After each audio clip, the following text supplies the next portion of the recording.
Olá e bem-vindo às Crônicas Romanas, uma história de Roma em português.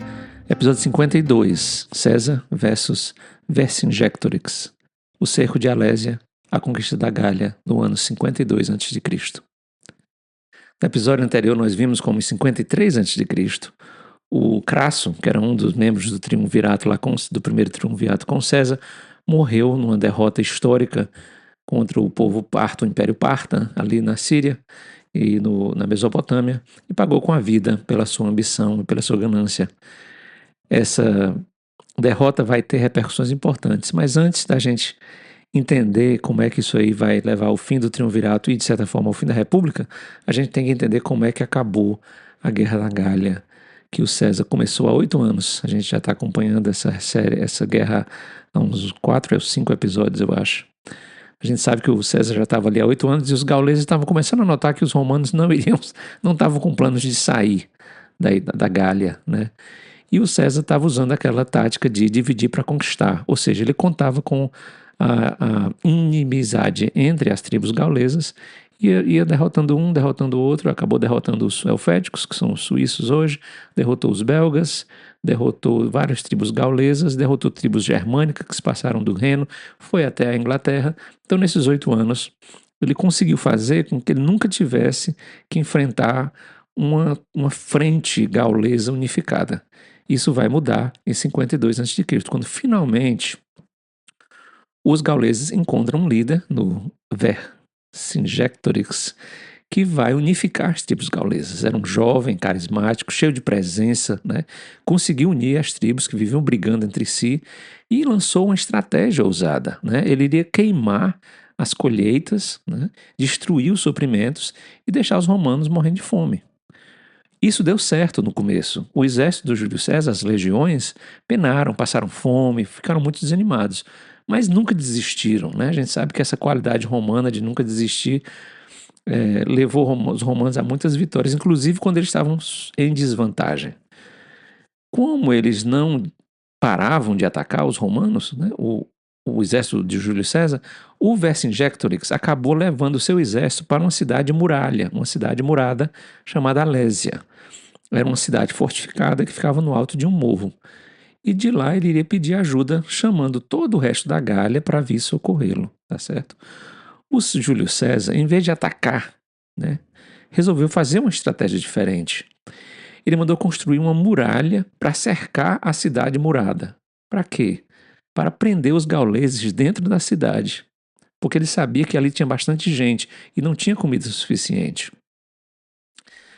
Quando ele soube que o Vercingetorix tinha pedido ajuda de fora para os gauleses virem libertá-los desse cerco, o que o Júlio César faz? Uma estratégia brilhante, incrível e inusitada.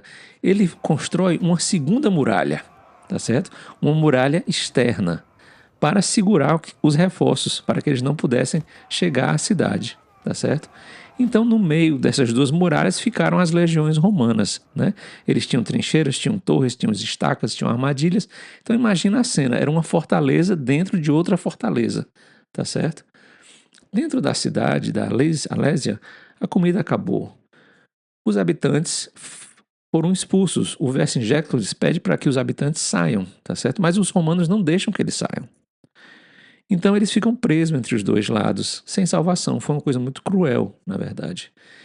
Em torno de setembro do ano de 52 a.C., as tropas gaulesas que estavam vindo de fora atendem ao chamado e chegam para atacar o exército romano. Só que o exército romano já estava preparado com aquela segunda muralha, né? Essa muralha de fora. O que rolou foi uma coisa muito surreal, uma batalha em duas frontes, né? De um lado, os romanos segurando o exército do Vercingetorix dentro de Alésia, de outro grupo romano segurando com a muralha de fora a pressão dos reforços que estavam vindo de fora, né? Enquanto isso, os romanos ali no meio. Teve um momento em que os gauleses conseguiram quebrar parte da muralha externa, tá certo? Mas aí quem aparece? O próprio Júlio César. Ele vem com seu manto vermelho de comandante, vem num cavalo, tá certo? Ele vem com uma brigada de cavalaria. Ele chega na parte que foi destruída, ele sai com a tropa de cavalaria e vai até a retaguarda das tropas gaulesas, tá certo? Quando os romanos veem essa manobra, eles ganham muita energia, tá certo? Ficam segurando firme. E os gauleses, por sua vez, de repente, eles se veem cercados, eles se veem com cavalaria romana atrás deles e eles recuam. Com a derrota desses reforços que o Vercingetorix estava contando com eles, né, a cidade de Alésia e a tropa dos gauleses ficaram sem saída. Né? Eles tinham sem comida, sem aliados. O Vercingetorix tomou uma decisão dramática. Né? O César conta que ele saiu da cidade vestido na sua melhor armadura, o Vercingetorix, né? Montado num cavalo, tá certo? E foi até o Júlio César que estava esperando por ele. É essa cena que o Júlio César descreve que virou um das grandes quadros dos 1800, né? Esses quadros românticos que a gente vê ali o Vercingetorix chegando de cavalo, jogando as armas dele aos pés do general romano, né? Simbolizando o fim da resistência gaulesa, né? E o colapso, né? Uma rendição incondicional, tá certo? O Vercingetorix foi levado a Roma, tá certo? E para ser exibido, né? Num triunfo que o Júlio César iria celebrar por todas as suas vitórias, né? E lá ele foi executado em 49 a.C. Já a Gália virou uma província romana e assim ficou por séculos, tá certo? A Batalha de Alésia não foi só o fim da guerra na Gália, foi um divisor de águas, né? O César saiu da Gália riquíssimo, super poderoso e com a fama de gênio militar, né? Foi também uma influência que acabou levando àquela colisão entre o Júlio César e o Senado, tá certo? Que vai ser o começo do fim, vai ser, na verdade, o fim do fim, né, da República, que a gente já viu que esse processo começou 100 anos atrás, com os irmãos Graco lá, né? Para o povo gaulês, que hoje a gente chama os franceses, né? A Alésia virou uma memória amarga, né? Um símbolo de uma resistência onde eles foram derrotados. E séculos depois, nos anos 1800, no século XIX, o Vercingetorix foi celebrado como herói nacional francês. Então existem várias estátuas dele na França hoje. Tem esse quadro, né, que ficou muito famoso. E a gente pode correlacionar o Vercingetorix a esses heróis nacionais que resistiam aos romanos, como a gente viu o Viriato em Portugal, né? A gente viu, de certa forma, o Servétios, né, lá na Espanha.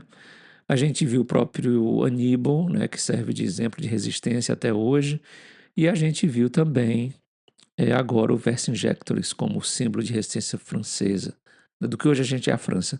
Mas essa presença romana, né, ali onde a gente chama de hoje de França, acabou dando para a gente esse belo país, esse belo idioma, né, que a gente tem até hoje. E os franceses ganharam não só uma língua latina, mas ganharam tradições romanas, italianas, como os vinhos e os queijos. E assim a gente vai agora voltar para a Itália, né, no próximo episódio, onde a gente vai ver o Júlio César proclamar aquela que talvez seja a sua frase mais famosa, quando ele passa um pequeno riacho que dividia a província dele, né, da Itália propriamente dita, e que iria desencadear a guerra civil que iria marcar o fim da República Romana e o começo do Império. A gente se encontra no próximo episódio.